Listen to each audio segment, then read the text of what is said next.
অন্তর্বর্তীকালীন সরকারের ভেতরেও ঘাপটি মেরে বসে আছে আওয়ামী ঘরানার দোসররা। এমন মন্তব্য করেছেন বাংলাদেশ জামায়াতে ইসলামীর কেন্দ্রীয় নির্বাহী কমিটির সহকারী সেক্রেটারি জেনারেল রফিকুল ইসলাম খান। শনিবার যাত্রাবাড়ি ডেমরা অঞ্চলে অনুষ্ঠিত জুলাই গণ অভ্যুত্থানের শহীদ ও আহতদের পরিবারের সঙ্গে মতবিনিময় সভায় প্রধান অতিথির বক্তব্যে তিনি এ মন্তব্য করেন। রফিকুল ইসলাম খান বলেন, সরকারের ভেতরের এই দোসররা নানাভাবে ষড়যন্ত্রে লিপ্ত। রাষ্ট্রীয় শৃঙ্খলা ফেরাতে হলে তাদের সরাতে হবে। সৎ ও দেশপ্রেমিকদের হাতে দায়িত্ব দিলে তবেই জুলাইয়ের চেতনা বাস্তবায়ন সম্ভব হবে। তিনি অভিযোগ করেন, আওয়ামী লীগ পালিয়ে যাওয়ার পর নতুন একটি গোষ্ঠী নিজেদের দেশ শাসনের অধিপতি মনে করছে। তারা সারা দেশে চাঁদাবাজি, দখল, টেন্ডারবাজি, এমনকি হত্যাকাণ্ডের মতো অপরাধে জড়িত।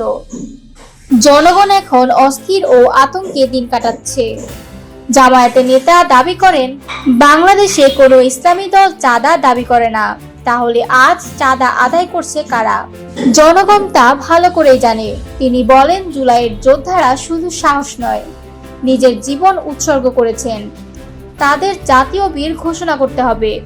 বিশেষ অতিথির বক্তব্যে ঢাকা মহানগর উত্তরের আমির নুরুল ইসলাম বুলবুল বলেন, জুলাই আগস্ট গণ অভ্যুত্থানের বর্ষপূর্তি উপলক্ষে মাসব্যাপী কর্মসূচি চলছে।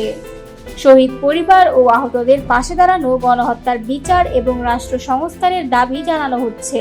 মতবিনিময় সভায় শহীদ পরিবারের সদস্যরা আবেগঘন কণ্ঠে বলেন, 11 মাসেও সরকার পুনর্বাসনের ব্যবস্থা করতে পারেনি। বিচার হয়নি হত্যাকাণ্ডের, ঘোষণা আসেনি জুলাই সনদের। সভাপতির বক্তব্যে আব্দুস সবুর ফকির বলেন, শেখ হাসিনার নির্দেশে চালানো গুলিতে মানুষ মারা যায়নি, বরং মানবতা বিরোধী অপরাধ সংগঠিত হয়েছে। ইতিহাসে এই নৃশংসতা জঘন্যতম বলেই বিবেচিত হবে।